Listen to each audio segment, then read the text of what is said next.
It's not my fingerprint, And I'm having a meeting between the meetings to discuss it. so I can't open it up. Do you need me to?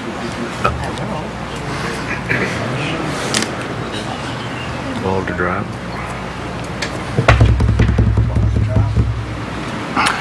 And there it is. So we will call this study session to order at 6:30. If everyone would please rise for the Pledge of Allegiance. Pledge of Allegiance to the flag of the United States of America and to the republic for which it stands, one nation under God, indivisible, with liberty and justice for all. All right. Could I have roll call, please? Certainly. Councilpersons Dupre? Here. Higgins? Here. Kelsey? Here. Ross? Here. Salcido? Here. Tobin? And Mayor Kearns. Here. Thank you. Okay, the purpose of the study session here is for DPS-Manpower. So we'll start it off with our city manager, and then we'll move to the person that called the session, which would be Councilwoman Tobin. So, James? Yes, thank you, Mayor. So I have been requested to put together some information looking at comparable communities, looking at our neighbors, looking at staffing levels. So I did that. I reached out to our neighboring communities, reached out to another community of similar size, similar age. And then I also put together some information based on historical budget documents. So I put together about a 10-page report that I sent around to mayor and council probably about 8-9 days ago now. Just quickly, I put together now a summary of that in a PowerPoint. So just some quick stuff here. Of course, public services hit a few broad categories, talking roads, water, sewer, motor pool, building maintenance. We have about 116 miles of roadway that we maintain, 120 miles of water mains, somewhere around 15,800 water services, 2,073 fire hydrants, about 2,500 gate valves, 15 different city-maintained buildings, and approximately 130 pieces of equipment that is all under the purview of the Department of Public Services. So, of course, with those broad categories, we've got DPS currently organized into 6 different operational divisions. These are roads, these are water, these are sewer, building maintenance, motor pool, fleet maintenance. The two terms get used pretty interchangeably. And then I also throw in here the administration of the department. I've been asked to put together kind of a listing of current staff positions. I've got them broken out by those divisions. The roads department has 6 budgeted positions, 6 of which are filled. The water department has 8 total positions budgeted, 7 of which are filled. Currently 1 vacancy, which is posted, and recruitment is ongoing. The sewer division has 6 total budgeted positions, of which 4 are filled, with 2 vacancies posted, and again, recruitment's ongoing. Building maintenance, we do have 2 positions in the budget. And we've got 2 positions filled. However, one of those employees has been off on a long-term injury. So the position is filled. We can't fill it with somebody else right now because somebody is in that spot. Same thing here in motor pool. We've got 2 positions. We do have a current vacancy, but also right now our current employee that is filling the position is off on what's going to be a bit of a long-term injury, not as long-term as our building maintenance guy, I'm hoping, but he'll be out for a little bit longer still. And then administration, we've got 4 full-time positions budgeted, 4 full-time positions filled. However, again, we've got somebody out currently on a medical leave, and so this is putting a strain on other departments as we've got our sewer lead filling that step up position right now. So total, we have 28 total full-time positions. 24 of them are filled. Of course, we've got a couple injuries going on right there that we are working on. Historically, I'm not going to get terribly into the weeds here, but as far as budget documents I was able to gather in the time frame between these meetings, the furthest back I went was fiscal year 2006. And at that time, we had 33 total budgeted full-time employees. There's a little asterisk there because we didn't list part-time positions in the budget at that time. That was just kind of a bulk, this amount of money for part-time salaries. So I couldn't tell exactly how many were there at the time. That number seemed to stay pretty consistent until about fiscal year 2010, 2011, when numbers started to dwindle a little. We went down to 32 full-time positions in 2010. Again, went down to 26 for fiscal years 11, 12, and 13. Down to 20 for fiscal year 14. Now think about where we were as a city at that time, entering emergency management and all the fun that was coming along with that, but also some things had shifted around, duties that were being done. One thing, the meter reader positions were eliminated due to having automated meters. Also, the biggest cut you see is in the parks and forestry. Fewer parks maintenance full-time employees over those years. And fiscal year 15 seems to be the kind of where the bottom was as far as staffing goes. Beginning in fiscal year 16, we started increasing a little bit, up to 16 full-time, to our current spot now where we are at 28 full-time employees. The part-time has kind of ebbed and flowed as well. And currently we have 5 part-time labor positions budgeted, but we are short a couple right now. We've had a few resignations lately.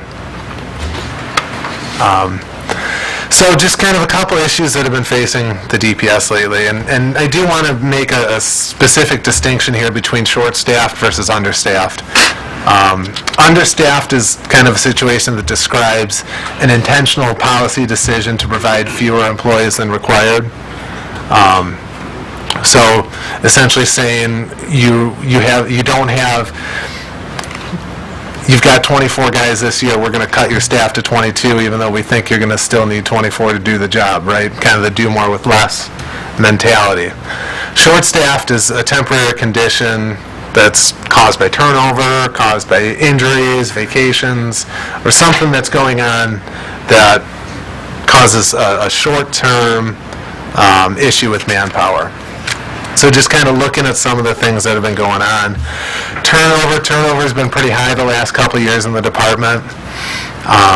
In 2020, you had 25 total full-time staff that were actually, filled in 2020. We had 4 people leave during that year. We actually were able to fill 5 positions, so we had a net gain, but still, that's 16% of the department that turned over in calendar year 20. Calendar year 21, similar. We had 15% of the staff turnover. We were lucky enough that we were able to fill the amount of positions that turned over. And then this year so far, we've had 5 people leave the department, but we've only been able to fill 3 of those spots. So we're down 2 for this year as far as that goes, which we've had 19% turnover so far this year. So that's the last 2.5 years. We've had 13 employees leave the DPS. 69% of them have been with the city for less than 2 years. So these are employees that haven't been with the department long. Typically, you assume it's going to take a good year to fully understand the duties of a specific job, let alone something that's as varied as DPS can be. Injuries have been another significant issue the last couple of years. Injuries are going to result in workdays lost, a loss of productivity, and of course a significant cost not only to the city but also can cost to the employee, right? So in 2020 calendar year, we had 57 full days lost to injury, 122 days where an employee was on late duty. Last calendar year, we had 215 days lost to injury, and then 169 days on late duty. So far this year, we are at 97 days lost to injury and 33 days on late duty. And this is the workman's comp, my OSHA data, so this doesn't take into account any personal injuries that occurred away from the workplace. So I'm thinking about our building maintenance guy who has been off for about a year due to a personal injury, not due to a duty injury. So that's just something to keep in the back of your mind. Also, I've got a little note here that there are approximately 245 work days in a calendar year.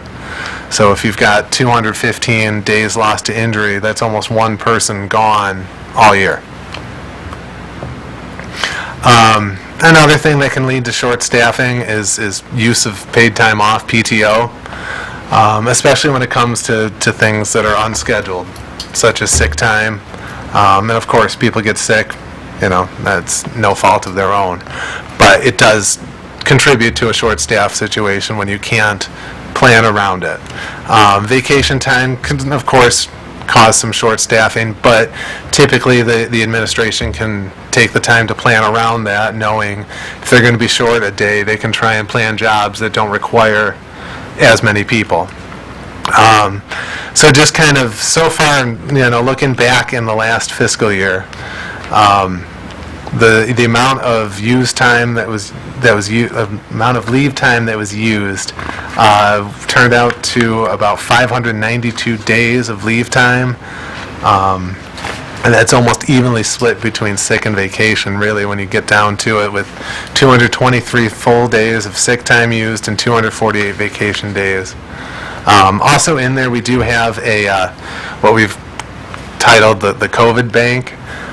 This is something early on during the pandemic that we were, by law, we were supposed to offer 80 hours of sick time, of additional sick time for those who contracted or had to be quarantined due to COVID. We've continued that for those who didn't use it during the time that was required to be done, so we still have it if it hasn't been used for employees, just because it seems to be fair. Just because we're not required to do it anymore doesn't mean we shouldn't. So, as I said, I reached out to other communities to kind of take a look at the staffing levels, looking at Allen Park, us, Southgate, and then St. Clair Shores. They all seem to be fairly similar in size, with us being kind of right in the middle. St. Clair Shores is a little bit larger as far as population goes. Allen Park and Southgate a little bit smaller, but overall still reasonably close. You're not going to get a perfect comparison. Looking across the board, leadership positions, Allen Park has 4 with a director, a deputy, and 2 supervisors. We have 3 with a director and 2 supervisors. Southgate has 5 with 1 director and 4 foremen. And then St. Clair Shores has 3, and I didn't get a total great deal of detail on theirs. Administrative, so this is typically clerical. Allen Park has 2 full-time and 1 part-time. We have 1 full-time. Southgate has 1 full-time, 1 part-time. St. Clair Shores has 4. Again, I'm not sure if that was full-time, part-time. And I do think Allen Parks also counts some of their water office personnel. Roads, Allen Park's at 6 full-time, 1 part-time seasonal. We're at 6 full-time, 4 part-time. Southgate's at 4 full-time. St. Clair Shores is 3. Water, Allen Park is at 4 full-time, 1 part-time seasonal. We have 8 full-time. Southgate is 8 full-time. St. Clair Shores is 10. Sewer, Allen Park's at 4 full-time. Lincoln Park's at 6 full-time. Southgate's 2 full-time. St. Clair Shores is at 7. Parks and Forestry, we've got Allen Park with 2 full-time. Lincoln Park, we've got the 1 part-time parks maintenance, who typically does the bathroom cleaning and opens them up and closes them at the end of the night. Southgate has 1 part-time forestry. St. Clair Shores has 3 in their forestry department. Building maintenance, and again, these are budgeted numbers. Building maintenance, we've got 2 full-time in Lincoln Park, none in Allen Park, 1 full-time in Southgate, 0 in St. Clair Shores. Motor pool, Allen Park has 2 full-time, 1 part-time. We have budgeted 2 full-time, 1 part-time. Southgate is 3 full-time, St. Clair Shores is 3.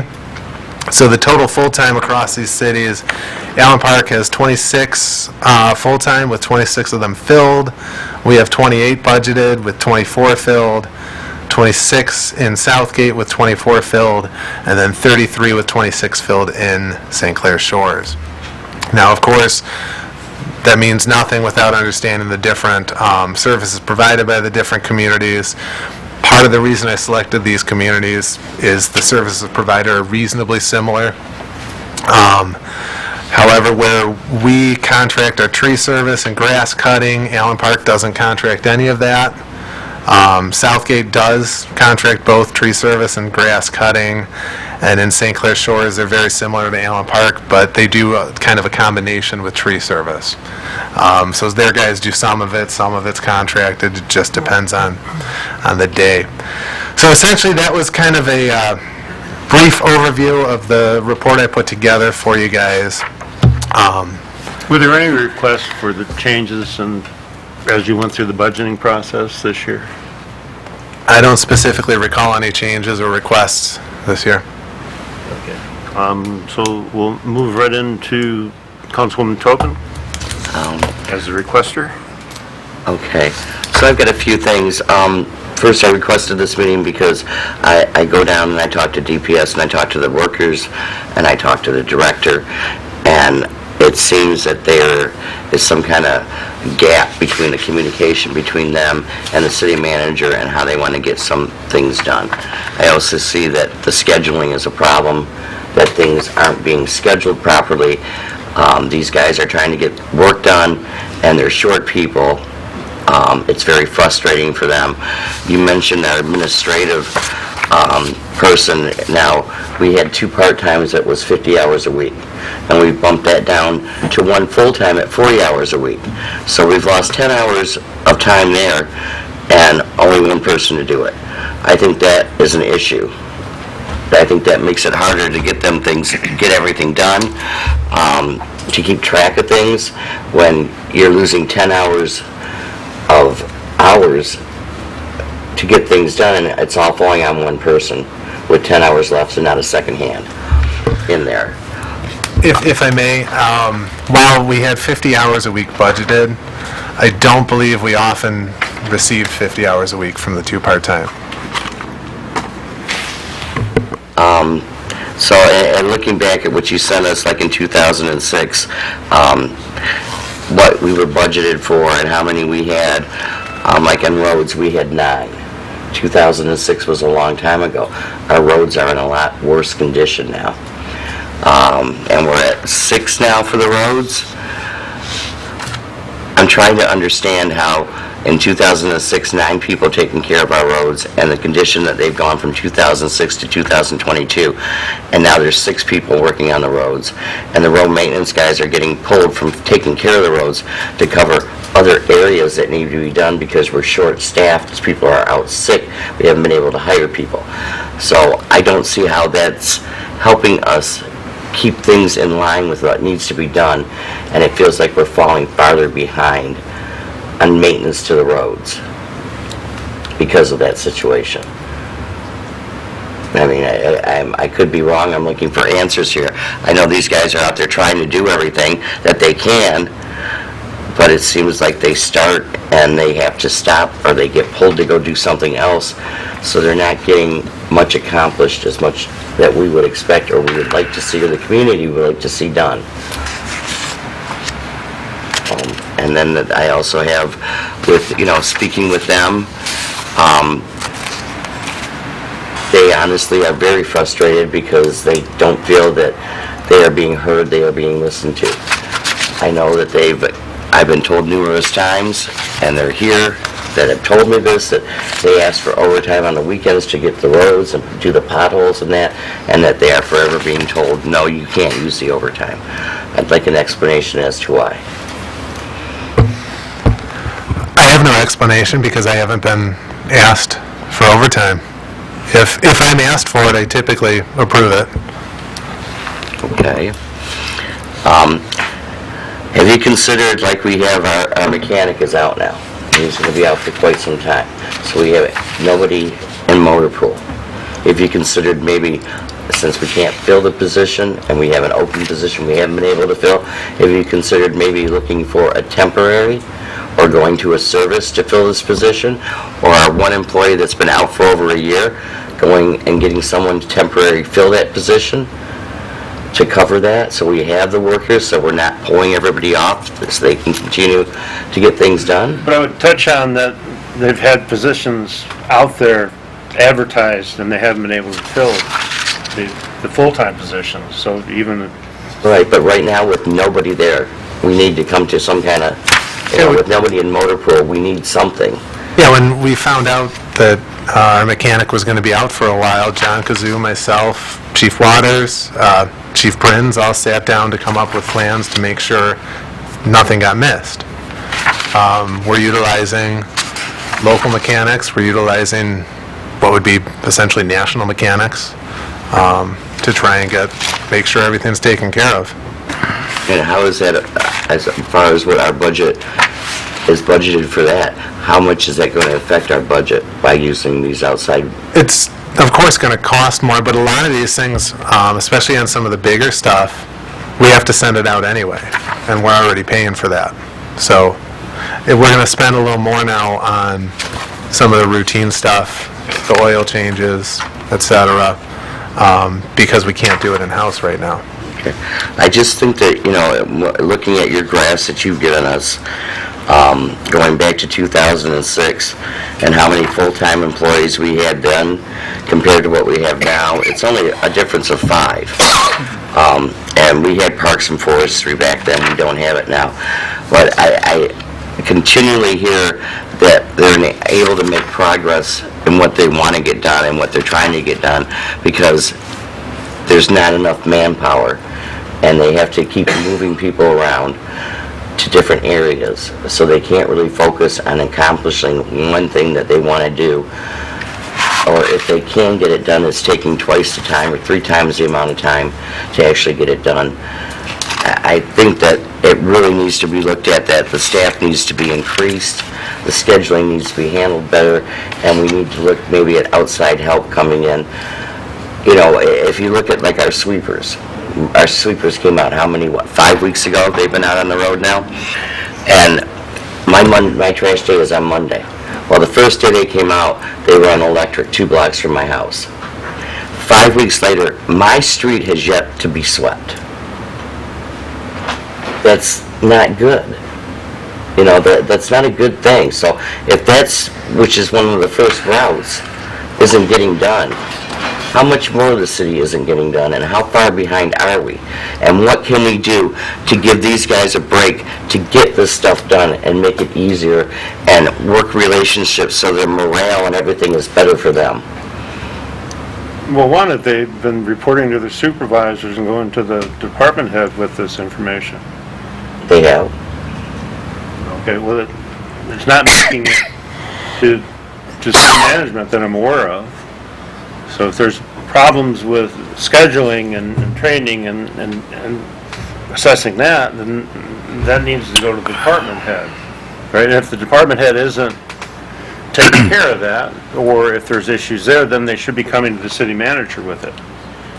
Okay, and I don't know that has happened. So need to have the specifics that we're talking about here.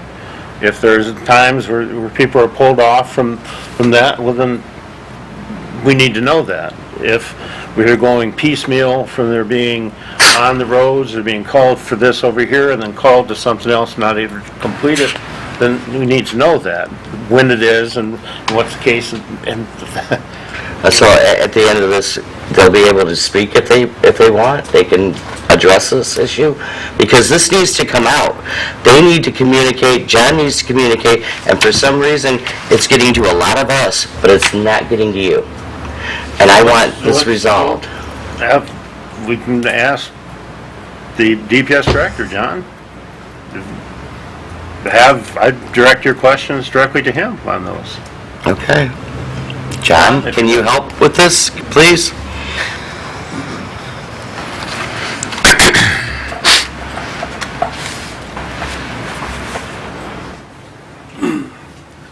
Good evening, Mayor and Council. To go back, if you've got some, I'll take your questions, and then I'd like to go back and cover some of the other things that have been brought up. Okay. One of the questions I would like, through the chair, Would you- if possible. Hold on one second. John, make sure that your mic's on. It should be a green light. It's green. Oh, all right. But just a real, and it goes back to what the city manager was saying about the workers that we have. I didn't hear, maybe I misunderstood. Part-time workers, we have funded part-time workers, as far as I know, we have one. Are there not more part-time workers funded? We currently have 6 part-time workers funded. Okay, and how many do we have? I think we're down right now 2. We're down to about 1.5, well, Well, hold on a second. We're going back, we're not going to do this piecemeal. First, it was Councilman Tobin had things, that's why John was called up. So we're going to deal with that, and then we'll go to Councilman Higgins, and we'll get... John, when your administration was cut from 2 part-timers to 1 part-timer, and that 10 hours was lost, and it's down on 1 person now, how did that affect your department? And do you think it was a good thing to happen to your department? I think it was a great hindrance to the individual that is in that one position right now. I would say most of you have been to the DPS, and one of them was up at the front gate. That individual would, let's say, receive a lot of the calls and could answer a lot of the calls and/or direct the questions to the appropriate supervisor. They also would let citizens in that maybe wanted to dump something or other, and that's something we do charge for. But it gives them a close location for stuff like that. It also has salespeople that would be coming in. It would also be police cars coming in for service, fire equipment, same thing, plus our own, but our people had cards to get in the front gate. And also be delivery of parts from the local parts stores for the mechanics. Now, was this, the 2 part-timers were there, did they work the full amount that they were allotted, the 50 hours? If their personal lives would allow them. We had one individual that had children, and sometimes she had to leave early because of an issue, maybe at school or something like that. But I would say pretty much yes. But again, it was hard to tell them that you had to work from this time to this time because they were only part-time. Because if they couldn't or if they didn't, then they would probably just say, I can't work here then. 90% of the time, 80% of the time? I would say probably 80% of the time. Yes, sir. Okay, sorry, to interrupt. Go ahead. Can I real quick on the drop from the 2 part-timers to 1 full-time? Over the last 2 years, 2 calendar years, we've had 122 days of light duty assignment. The light duty assignments have typically been working that front gate. So 122 days in 2020 works out to 15 and a quarter hours a week. 169 days in 21 works out to 21 hours per week. So essentially, for calendar year 2020, there was 55 and a quarter hours a week for administrative help. And then 21, there was 61 and an eighth. And nothing in 22? 33 days so far. Something like that, I'm a little bit at a disadvantage because I don't have the ability to go down to payroll to look up this information. So my answer on something like that is going from memory. And John, these people have been at the gate in 20 and 21, spending those hours, letting people in and doing what you just described? Yes. Well, to my sense, I've been here since approximately '09. There's always been somebody in that front, what I want to call dispatch office. At one point in time, we had full-timers there. All right. So, and then another thing is with the staffing and what we're staffed at now and what we're budgeted to be staffed at. And the guys not being able to stay on one job because they have to get pulled off to go to work another job because of someone being ill, somebody being off, that kind of thing.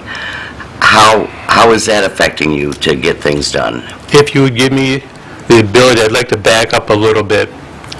It's great to try to plan anything out. What I have found with my work history here, it's hard to do that because at one point in time, when I was a supervisor, the day before, I had to give the director what tomorrow's schedule was going to be. And so many times I had to change that because when you come in the morning, you've got water main breaks, you've got a sanitary issue, you have a rain event, you have a Mother Nature event, so you had to change a lot of that. Very seldom did those planned events actually take place. Now, this morning, just as an example, when we came in the morning, we had other plans of doing other items, but we had 2 water main breaks. So that takes that water department right out of the mix of everything. And depending on the locations, like let's say one of the bigger roadways, maybe 4th Street, Dix, Outer Drive, Southfield, then it would take road department to set up traffic control. Traffic control in the earlier years was not as stringent as it is now because of the liabilities.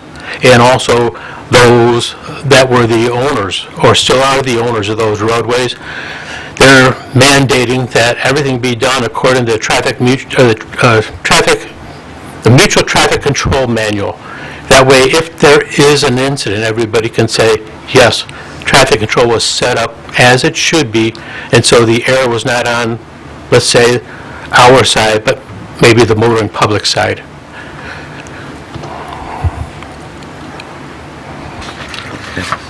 Well, is there anything that you would like to add to maybe explain how we can help you to be more efficient and what needs you might feel you need that you didn't add to your budget that you think now might be something that needs to be looked at for the future?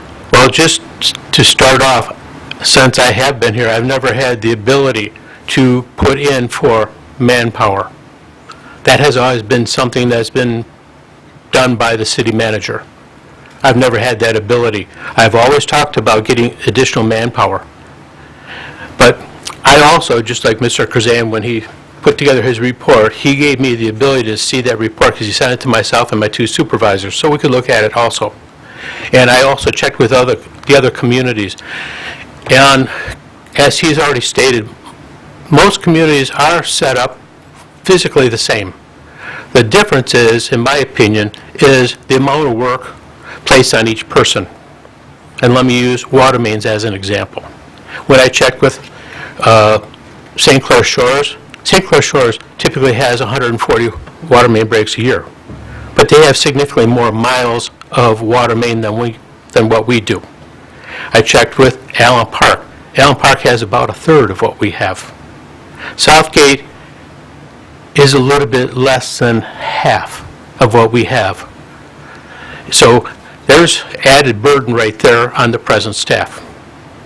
Now let's go to cold patching of the roads. St. Clair Shores astonished me with the lane miles or road miles of roadway that they have. They didn't use that much cold patch. They used 140 tons over a year. We used 662 tons over 1 year. And just as a comparison, it takes equipment and labor hours to put that out. Now, the other thing, if you go back to when we had the original staffing report that was done, one of the things that I thought, James, help me, was it government.com, or what was the company name? GovHR. GovHR. They said maybe that might be one of the items that you could contract out. And Mr. Kazan asked me, check and see what Wayne County has done and how they did it and what was the cost. And I don't know if anybody remembers, but in springtime, it was a hot topic about the potholes. Wayne County did contract out 3 different companies to help put out coal patch, and they were paying $500 a ton. So I did a little back cross multiplication, and you take the 662 tons of asphalt that our staff put out, multiplied by $500 a ton, that's over $325,000 worth of coal patch work alone. No, I don't think, and everybody here, correct me if I'm wrong, but I don't think we have the budget for that type of volume to put out on coal patch work, but it's badly needed. Now, one of the other things that I checked into were the roads. Our roads are in rough shape. If you look at that phaser rating, that map, most of that is red, which is kind of scary. I'm going to guess 92%, meaning our roads are in rough shape. We know as of today, we had 100 water main breaks, and we still have the balance of the year to go. So that's another heavy load on these guys. Down in the Yes, sir. water mains, didn't we used to contract the water main repairs out, We did at one point in time, yes, sir. J&J, and the presentation that was made to bring it in-house was that you had the people necessary to get the job done. And this is Negative. What's that? Negative. No, that is not That true. was not? No.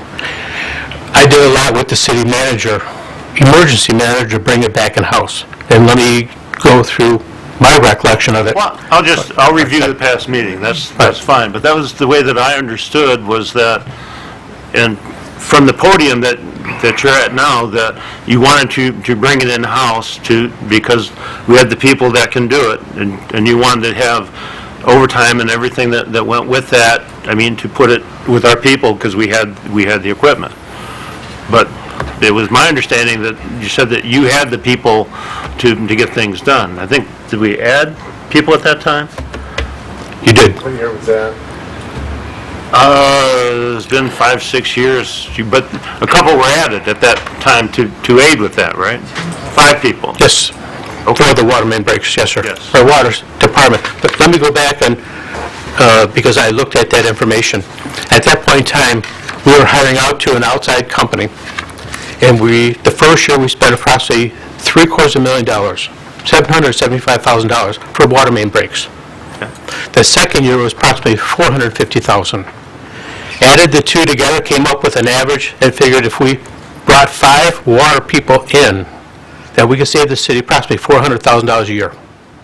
We did have all the equipment, and that emergency manager went to the state treasury department to propose that same process, and it was approved.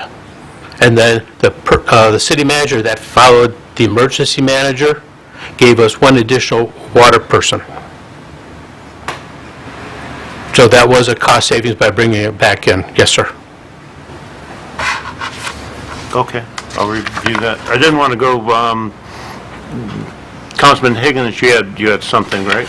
Yeah, well, first I wanted to ask about the part-time positions, because we kind of skimmed over that, and how many we have funded and how many we actually have. So we have funded 6 positions, and I believe we have 4 bodies. Whether we have as many working as we have bodies that have filled the positions, I can't say. To add to that, we had a part-timer in the garage, or a fleet maintenance, and he's left. We've got one that does the park buildings, opens them up and cleans them, so that's one part-timer. We've got another part-timer that comes in 2 or 3 days a week, and then we've got a 4th one that comes in. But we are missing a couple presently, yes, sir. Okay. And then my other question, and I'm not exactly sure where to push this one to. There used to be another a man in the that you could use that DDA was paying for, and now you don't have him. Was that a man lost for your position from what we had before? Because now we're covering more work?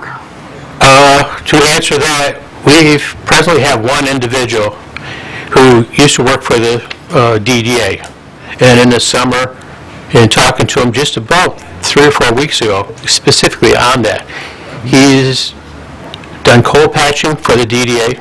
He's painted light poles for the DDA. He used to do snow removal on the sidewalks, leaf removal, clean up the general area, even clean out around the dumpsters. Then that individual had an opportunity to come on to the DPS as a full-timer. And the DDA has always had a part-timer until, I think it was just barely going into the COVID season or year. And that individual for the DDA left. So now, yes, the Department of Public Services is picking up that loss of that individual. We're doing snow removal. We're picking up the garbage, any pothole work, anything else out there that needs to be done. And it would be nice if they would maybe bring somebody back in, because there's been issues as to our costs for them. But in the past, when they did have a part-timer, that part-timer worked for the Downtown Development Authority during the warmer months. And then in the colder months, the DPS absorbed that person, and he would help with snow removal, coal patching, whatever we needed out there. Then we also had another individual that, to my knowledge, had worked for the city, I'm going to speculate, 24 or 25 years, and has done everything in the DDA, for the Department of Public Services. And we brought him in as a contracted service, trying to use him, not only to get things accomplished, but also use him as a tutor for the younger staff. Because that individual had done everything. But we had lost him. I'm going Yes, to sir. interrupt things just for a second. The way I'm seeing things going is that we're not going to finish this by at a time for the regular meeting.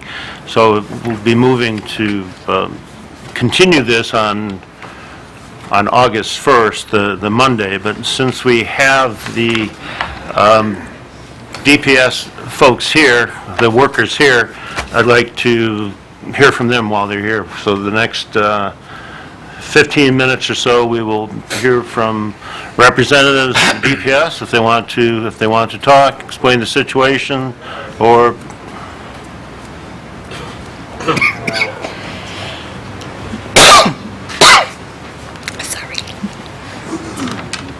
Hello, everyone. For those of you who don't know me, I'm Keegan. I work in the water department at the DPS. Worked here for approximately 2 years, a little more than. Wanted to touch on a couple things. Maureen, you did touch on a couple topics that I appreciate, things that we do need to have addressed. So I wrote a little thing. I'd like to just kind of let you know what we view as some of the problems that we have here at the DPS. James wrote out a comparison between multiple cities, which we do greatly appreciate. That's wonderful, but there's missing information out of this comparison between the cities. As John touched on with the amount of main breaks, if we just compare this information alone, there is, we can look at Wyandotte, for example. Population of 25,058 people. So 15,000 less than us. The amount of water main that they have installed in their city is 110 miles, so comparable to Lincoln Park itself. In the year of 2021, Wyandotte had 24 main breaks. We had 134. They had a staff of 8 people. We, through the course of 2021, went between 5 down to 3 due to injuries. Now, the workload here is massively different. Do I really need to say more? And so this is something that we need to look at. So one of the things that I really wanted to touch on was that in the city of Lincoln Park, we really need to address our staffing needs. That is our current A1 problem. we view these budgetary restraints that we have as the maximum amount that we should be allotted, but that isn't realistic to the workload that we are giving to these people. I'm touching on water because I know the most about our department that I'm currently in. But the city's infrastructure is only getting worse every year with no end in sight. As I stated before, 134 main breaks for the year of 2021, and as John said earlier, this year we're at 100 today. So it's only getting worse. So through the past 7 fiscal years, I do see that the amount of staff has slowly increased. It does help combat the problems throughout the city. But it's not only recruiting more, it's retaining our employees. And the biggest problem with retaining the employees is if the workload only gets larger, you aren't going to retain the recruited employees. And so we are just beating down the people that we bring on. The departments are full of staff that do have some training available to them, but there is very little formal training, and it's become on-site training, which then becomes a problem because you are in these 134 main breaks for the year of 2021. We're also training new employees, and this is consistent.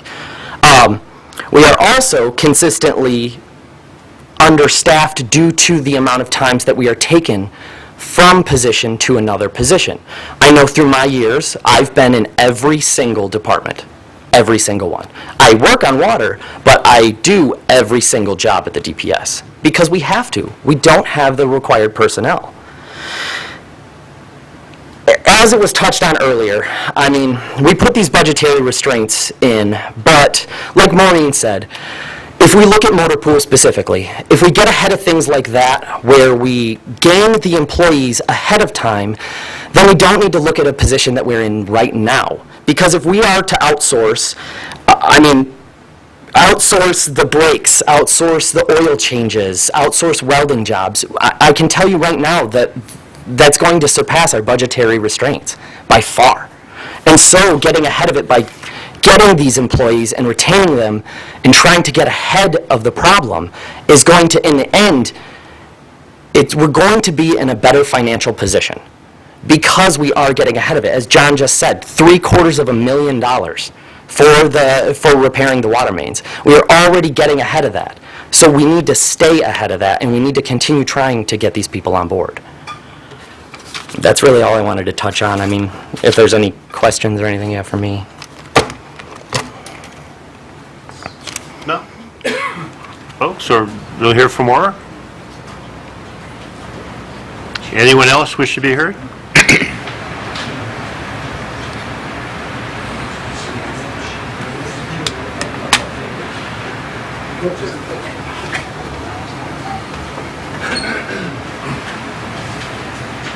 Hi, I'm Ron. I used to work 26 years at the DPS. Now I work for Hennessy Engineers for the city of Lincoln Park still. I'll tell you, the condition of the roads out there and the water and the sewer it's failing faster than it can be kept up with. I'll tell you, it's bad. I'm out there we're doing a utility repair program right now, and you try to be frugal because there's so many of them. 112 locations, 152. We started, so we're down to 112 right now left. You try to be frugal because you know there's so many. I try to save the money. But as you're working on these roads, they're crumbling they're crumbling underneath you. And every time you look around from anybody's house right here that sits here, I imagine you can see a sinkhole or a pothole, a catch basin caved in or collapsed in, and it gets to the point to where you gotta try not to turn. I always turn them all in as you see them, but you can't, because I know in my head that it would cost the city budget to repair this. So a lot of this, when I was in the DPS, when it started, I came in 94. We had a cement crew, and we did catch basins. We did road repairs. And the water main guys, there was 19 in the water and sewer. They did most of those repairs themselves, saving a lot of money, keeping up with it. Nowadays, it's just, something, I don't know where the answer is, I have no idea. I know that I worked in the water department, what these guys do, and at 100 and some main breaks already this time of year, it takes a lot out of you. I don't care what, I'm older now, but at that age, it takes a lot out of you. And it's sometimes around the clock, and you get beat down, and it's dangerous. It's extremely dangerous all the time. That's always in the back of your head also. So they need help. They need help. The more people, for safety for one, safety is the big issue. And then, so they don't get beat down for another issue. I totally believe that they need more personnel down there. Like when I came in there, we had 40-some people, and at that point in time, I don't believe it was enough. But we did a lot of work around here, and you don't have to have the contractors in town. It was all done in-house. And we got a lot done. Those were some good years. I know that the budget won't hold all that nowadays. I'm realistic with that, but these guys, I'm just here to tell you, they need help. So,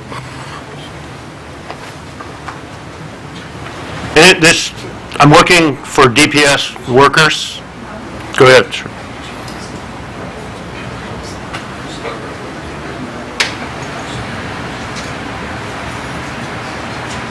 Good evening. So I'm the water crew lead.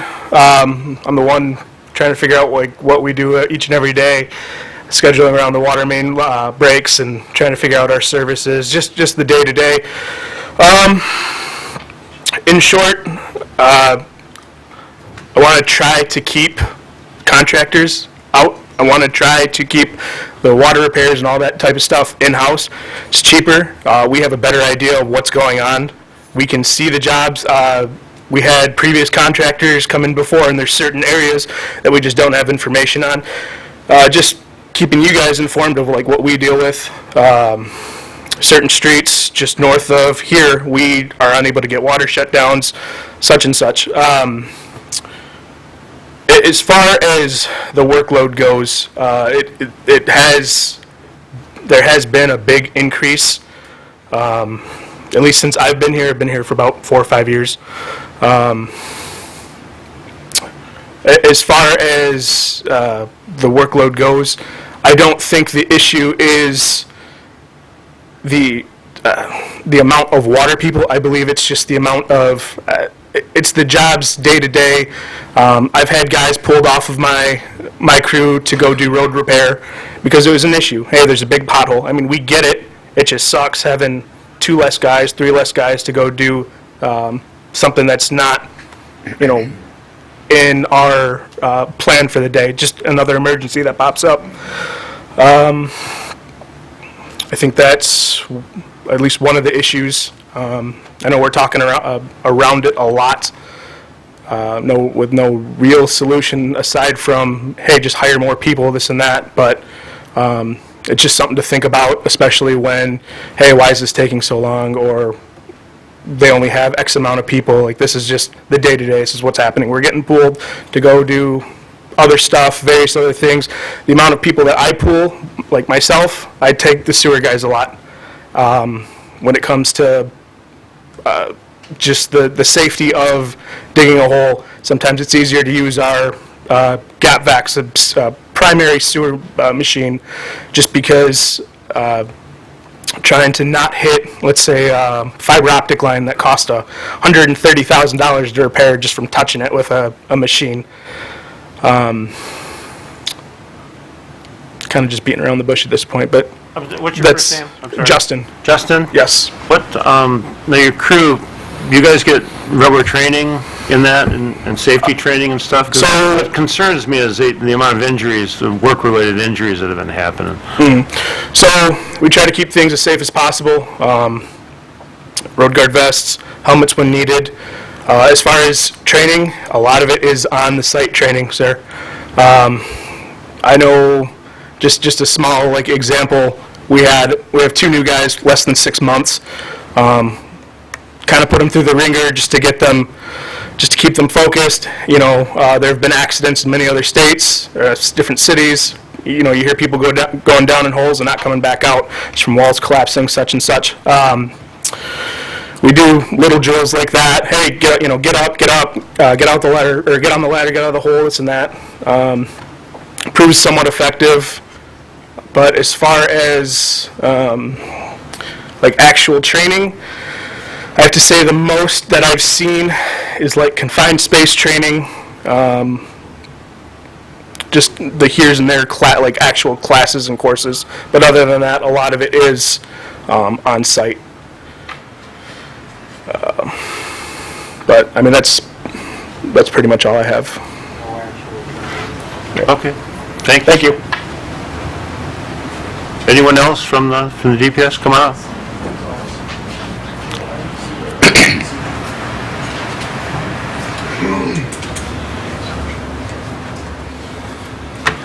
My name is Tony Sorrento. I'm one of the supervisors for the DPS. I actually have a couple questions for the part-time guys. You guys consider Leroy, 70-some-year-old man, and Khalid, who does the sidewalk, as part-time. You guys say to borrow from other departments or borrow from them. I can't, in all good conscience, put Leroy out and Kolpak and, have him have a heart attack and die. Or Khalid, he doesn't even come to our shop. So I don't know when he comes in, what he punches in, or anything like that. So we're really only down. We have one part-time guy, and then we have a guy that comes in 1-2 days a week. So we do need more part-time people. It does put a huge damper on things when we have to go do the DDA's G-Run and Kolpak and everything, when I have to pull my guys to go do something else. So we really need a couple extra, at least part-time guys to get some things done. For the roads department, we do have 6 people, but when we street sweep, that takes 4. One building maintenance guy is off, so we have another road guy do that every day. So now I have one spare who runs the truck to get things, the spoils from main breaks or the trees or sweeping out. So I have no extra guys for that in case an emergency sign comes up.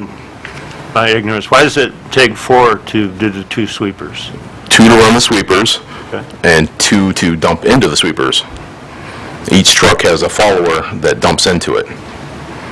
Okay, So- the amount of stuff that they pick up is that great that it requires to... It is, yes. And Okay. coming into the fall, you can't even go a half a block without dumping. It's Yeah, due to the leaves and Right. and stuff, sure. So it does take a while, and like Maureen said, we probably didn't hit her street because it took us a full week just to do one route, where it usually takes us, 1 day to do a route. It takes a lot more time. And then for the job postings, where are you guys posting at? Well, the only place I found was the city of Lincoln Park and what's the other one? Indeed had it, but Indeed says, Sorry to interrupt you, but I'm going to postpone this, not postpone it, but to continue it for August 1st. The regular meeting is scheduled to start here in 2 minutes, so we need All right. to get things organized. all right.